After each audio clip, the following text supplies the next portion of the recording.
আমি তোমার পাশে আছি, সাপোর্ট দেওয়ার জন্য, সমস্যা নেই। থাকবা তো নাকি এমনি বলতেছো?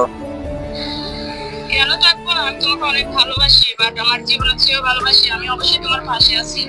তুমি পুরুষ মানুষ, তোমার চাকরি চলে গেছে তো কি হয়েছে? তুমি অন্য জব নিবা, অন্য কিছু করবা, আমি আসছি প্রয়োজনে, দুজনেই জব করবো দেখি একটা। সত্যি বলতে আমার জবটা আসলে চলে গেছে। আরে বোকা, তুমি এত ব্রেন নিচ্ছ কেন? সমস্যা নাই, জব চলে গেছে তো কি হয়েছে? আমি আছি না, আমি আছি তোমার পাশে। তো তোমার ফ্যামিলি কি মেনে নিবে এটা? এটা ফ্যামিলি মেনে না নিলেও আমি রাজি আছি। আমি ধরো তোমার ফ্যামিলি মেনে নিচ্ছে না, তখন কি করবা? পালিয়ে যাব, তখন আর কি করার, পালিয়ে যাব, দুজনে জব নিব, জব নিয়ে দুজনে চাকরি করে আমরা ডাল ভাত খাবো, সমস্যা নেই। তুমি আমাকে এতটাই ভালোবাসো? হ্যাঁ অবশ্যই, একদিন সবকিছু হবে ইনশাল্লাহ। এটার জন্য তুমি প্লেন নিও না, তুমি ছেলে মানুষ, তুমি এত ভয় পেলে চলবে?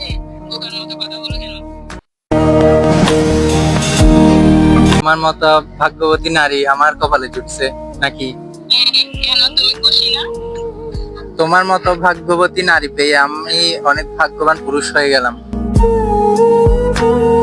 যে সময় তোমার নাই, এখন হয়তো মেবি খারাপ সিচুয়েশন যাচ্ছে, কিন্তু এক সময় ইনশাল্লাহ সবকিছু হবে। আমি তোমার পাশে আছি, সাপোর্ট দেবো সব সময়। তুমি এটা নিয়ে ভয় খাইও না, প্লেন নিও না। থাকবা তো সারা জীবন? অবশ্যই, সিরিয়াসলি অবশ্যই সারা জীবন থাকবো। আমি তোমাকে ভালোবাসি না, 7 বছরের রিলেশন, অনেক ভালোবাসি তোমাকে, সত্যি লাভ ইউ জান। Love you too. আচ্ছা, রাখতেছি।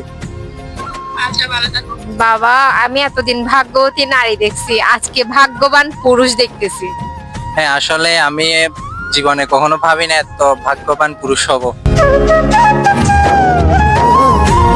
ঠিক আছে ভাইয়া, বেস্ট অফ লাক।